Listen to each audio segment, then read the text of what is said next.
xibaar yu wér te wóor ca tàng ba abonnez-vous pour ngeen di mën di jot suñuy vidéo. dal leen ak jàmm seen chaîne bi di Buzz 221 HD kii di Serigne Mbacké Ndiaye di akub ancien ministre ci régime président Macky Sall ginnaaw ba son excellence président Bassirou Diomaye Diakhar Faye génnee ci sortem bu mujj daal di xamal sénégalais yi que ne donneel gu gën a mag bu réewu Sénégal daal di am moom mooy jàmm ak dalam te li ni mel en tant que chef de l'État dina taxaw temm daal di koy sàmm waaye tamit daal dinay oo bépp acteur politique culturel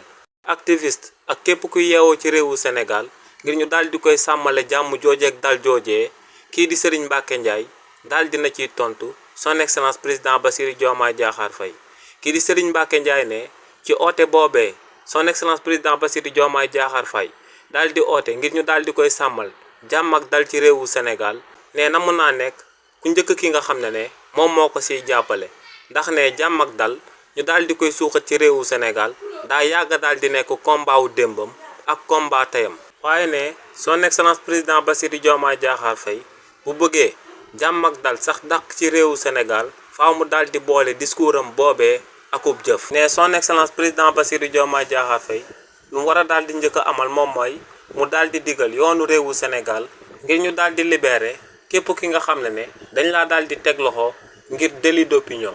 waaye tamit ne son excellence président Bassirou Diomaye Diakhar Faye lu mu ci war a daal di teg moom mooy mu digalaat yoonu réewu Sénégal ngir mu daal di may akub liberté provisoire jëmale ko ci ñëpp ñi nga xam ne dañ leen a daal di teg loxo jëmale ko ci réduction des comptes bi nga xam ne moom la régime bu bees bi di daal di amal waaye tamit ne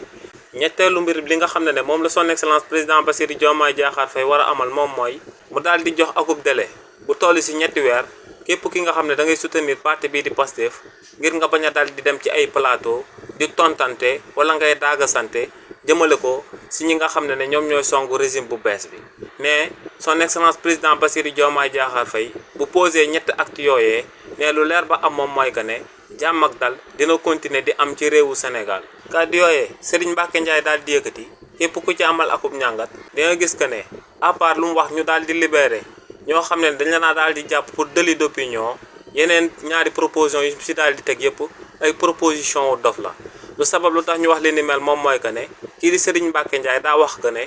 état bu bees bi na daal di digal yoonu réewu Sénégal ngir mu daal di libérer ñi nga xam ne ñoom ñoo bokkoon ci régime président Macky Sall te di daan sàcc alalu askan wi ne ñooñee nañ leen daal di may akub liberté provisoire ngir jàmm daal di am ci réewu Sénégal waaye nag lu leer ba am moom mooy que ne même ci pays ñu dippee pays grande démocratie foofu boo fa demee sàcc yi seen place moom mooy ci kaso bi donc ci benn prétexte ci réewu Sénégal kenn mun fee war a daal di taxaw di wax ñu daal di bàyyi ay sàcc ñooñee di dox comme ni mu leen neexee ci réewu Sénégal pour jàmm ak dal daal di fi am ndax lu leer ba am moom mooy que ne ngir jàmm ak dal daal di am ci akub réew faaw sàccee ñu jàpp leen daal di leen di tëj ci kaso bi waaye tamit ñaareelu proposition bi nga xam ne Serigne Mbacké Ndiaye daal dina koy amal te moom mooy képp kuy défendre parti bii di Pastef bul dem daal di waxati ci rajo yi nañ bàyyi ñëpp di leen di attaqué waaye bu kenn daal di wax te li ni mel nañ ko amal lu tolloog ñetti weer loolee buñ ko amalee moom mooy que ne kon parti bii di Pastef nañ ko bàyyi waa opposition bi di ko attaqué de tous les bords waaye ñooñee buñ défendre benn yoon waaye nag kii di Serigne Mbacké Ndiaye en tant que ancien ministre war naa daal di xam que ne pour démocratie daal di am ci akub réew faaw mu daal di am ay opinion yu divers maanaam faaw opposition bi daal di dal ci gouvernement bi waaye tamit gouvernement bi génn daal di riposter daal di andi ay leeral jëmale ko ci ŋàññ yi nga xam ne moom la opposition bi di jël di ko teg seen ndodd. xibaar yu wér te wóor ca tàng ba abonnez-vous pour ngeen di mën di jot suñuy vidéo.